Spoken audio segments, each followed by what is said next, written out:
안녕하십니까, 박성호입니다. 2020년 미 대선에서 누가 최후의 승자가 될 것인가에 대해 전 세계 이목이 집중되고 있습니다. 미국에는 영의 징크스라는 게 있습니다. 영으로 끝나는 해에 당선된 대통령의 운명에 관한 겁니다. 믿거나 말거나 한 이야기일 수도 있지만 이런 것도 있다는 차원에서 알아두시는 것도 나쁘지만은 않은 것 같아 전해드립니다. 징크스 이야기가 나오는 것 자체가 얼마나 이번 대선에 관심이 지대한지를 반영하고 있습니다. 영의 징크스는 1840년에 당선된 윌리엄 해리슨 대통령부터 시작합니다. 그가 인디언을 세륙해 쇼니족 주장의 저주를 초래했다는 전설에서 비롯됩니다. 쇼니족 주장은 해리슨이 죽고 그 이후 20년마다 위대한 대통령들이 비명 횡사할 거란 저주를 남겼습니다. 실제로 1840년에 당선된 해리슨은 취임 한 달 뒤 폐렴으로 숨졌습니다. 1860년에 당선된 에이브러햄 링컨은 5년 뒤 암살당했습니다. 1880년에 당선된 제임스 가필드 대통령도 암살당했습니다. 1900년에 당선된 윌리엄 맥킨리 역시 암살당했습니다. 1920년에 당선된 워렌 하딩 대통령은 식중독으로 사망했습니다. 1940년에 당선된 루스벨트 대통령은 중풍으로 숨졌습니다. 1960년에 당선된 존 F 케네디의 운명은 너무나도 유명합니다. 1980년에 당선된 레이건 대통령도 취임 후 얼마 안 돼 총격을 받았지만 다행히 회복됐습니다. 그래서 영년의 징크스가 레이건에서 멈췄다고 이야기하는 사람들도 있습니다. 그래서인지 2000년에 당선된 조지 부시 대통령은 지금까지 무사합니다. 그러면 2020년 당선자는 어떻게 될 것인지가 아주 흥미롭습니다. 그런데 조 바이든이 자신이 대통령 당선자라고 주장했었기 때문에 징크스를 뒤집었을지 세인들의 관심은 더욱 높습니다. 그런데 동양 역설로 보면 미국에는 경자년의 징크스도 있습니다.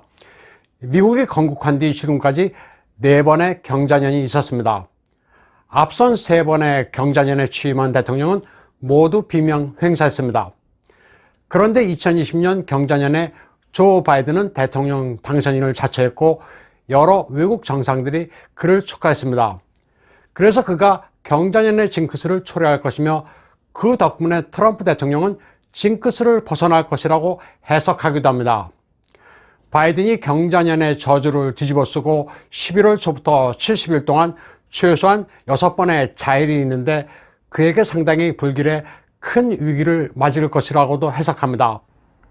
또 12월부터는 술자월에 들어가는데 이는 미 대선의 판이 아예 바뀌는 결정적인 시기가 될 것이라고도 이야기합니다.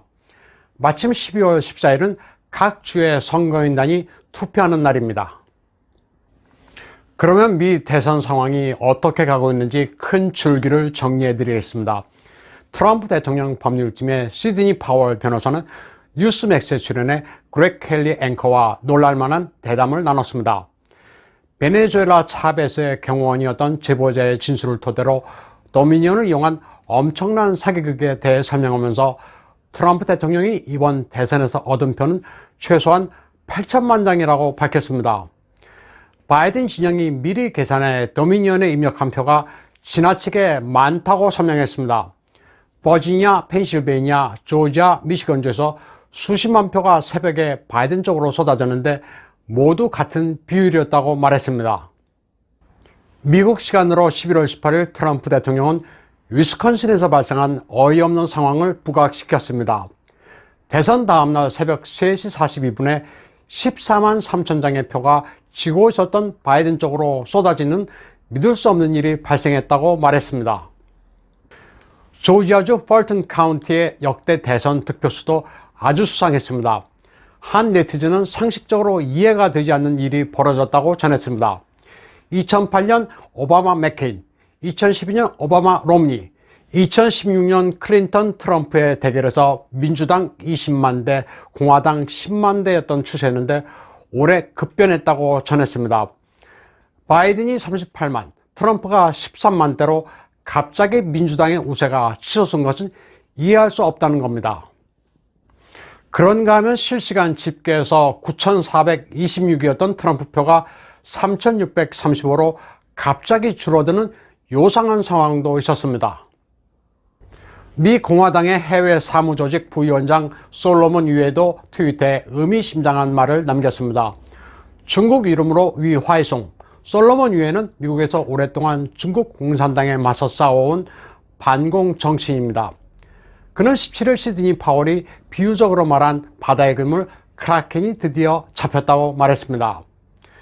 미군 유럽사령부 예하 조직이 CIA의 헤스펠과 FBI의 레이에게는 통보하지 않은 채 독일에서 도미니언 서버와 연계된 CIA 서버를 확보했다고 말했습니다. 그러면서 딥스테이트 쿠데타의 실마리가 풀리고 있다고 설명했습니다.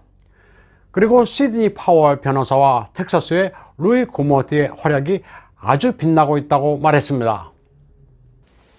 크라켄은 북유럽 신화에 나오는 상상의 동물입니다. 노르웨이어로 극지를 뜻하는 크라케가 어원입니다. 흔히 거대한 문어나 오징어 비슷한 형상으로 상상해 묘사합니다. 거대한 촉수로 선박을 공격하는 괴수로 영화 속에서 그려지기도 합니다. 시드니 파월 변호사는 선거 사기극으로 미국의 체제를 전복시키려는 거대한 세력을 크라켄에 비유했습니다. 어느 세력이 머리고 촉수인지가 지금 하나하나 밝혀지고 있습니다. 시드니 파월은 폭스뉴스에 출연해 사기극의 배후에는 공산당이 있다면서 CIA가 이를 몰랐을 리 없다고 말하기도 했습니다. 그러면서 CIA 국장 지나 헤스펠은 해임돼야 한다고 강조했습니다. 트럼프 캠프 재개표위원회에서 활약하고 있는 브라이언 트레셔는 18일 뉴스맥스에 출연해 미군이 독일 프랑크푸르트의 도미니언 서버를 확보한 뉴스는 사실이라고 말했습니다. 그는 도미니언 서버의 두 후보의 득표수 원본이 그대로 남아있다면서 이는 글로벌리스트를 동요하게 만들 핵심 중의 핵심이라고 말했습니다. 사기 개표를 절대 부정할 수 없게 만드는 스모킹건이 이미 확보됐다고 브라이언 트레셔는 거듭 강조했습니다. 조지아주의 공화당 의장 데이빗 셰퍼는 일부 카운티에서 바이든은 세계의 주요 독재자를 능가하는 득표를 했다고 폭로했습니다.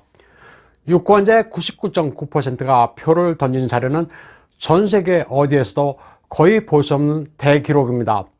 시리아 아사드가 2007년에 97.6%, 쿠바 카스트로가 2008년에 99.6%로 조지아 일부 카운티에서 벌어진 바이든의 99.9% 득표는 북한 김정은의 2009년 기록과 같습니다. 마크 에스퍼가 해임되고 나서 새로 임명된 크리스 밀러 국방부장은 11월 18일 중대 선언을 했습니다. 그의 선언은 미국 대선판의 혼전을 읽을 수 있는 결정적인 행간을 제시하고 있습니다. 미군의 모든 특수부대와 정보기관은 관료화된 공식 채널을 통하지 말고 자신에게 직접 보고하라고 말했습니다. 공식 채널을 거쳤다가는 내부의 적들에게 정보가 누설되니 그렇게 하지 말라는 지시입니다.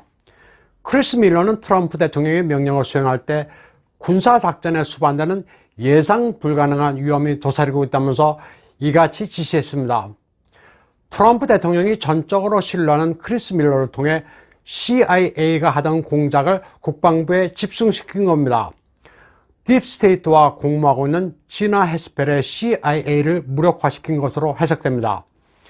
미국 내 첩보기구인 FBI도 정도의 차이는 있지만 대동소이합니다. 크리스 밀러는 알카에다 조직과 싸운 그린베레 출신으로 2002년 아프간에서 6명의 테러 분자를 사살한 경력도 가지고 있습니다.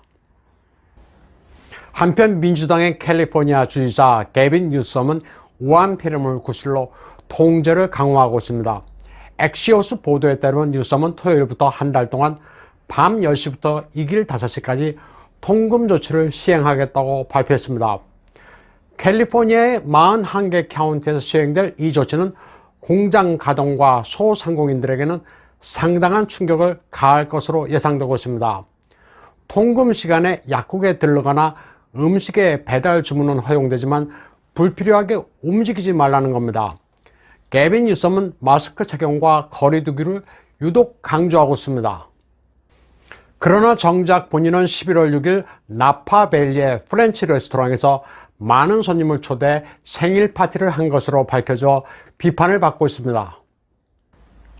캘리포니아 주민들에게는 마스크를 강요하는 것과는 반대로 마스크도 쓰지 않고 다닥다닥 앉아 흥겨운 생일 파티를 가졌습니다. 이 식당에 우연히 들른 한 손님은 깜짝 놀라 저 사람이 게빈 뉴섬이 맞느냐고 종업원에게 물어봤더니 확인해 줬다고 말했습니다. 목격자는 게빈 일행이 아주 떠들썩했다고 말하고 있습니다. 웬만하면 아웃도어에서 식사를 하라고 말해온 게빈은 내실에서 생일 파티를 했는데 떠드는 소리가 아주 컸다고 합니다. 내실에 유리 슬라이딩 문이 있어 닫았는데도 여전히 떠드는 소리가 왁자지껄했다고 목격자는 전했습니다. 캘리포니아 주민들의 항의가 빗발치자 뉴섬은 웃어가며 자신은 방역 지침을 철저하게 준수했다고 거짓말을 늘어놨습니다.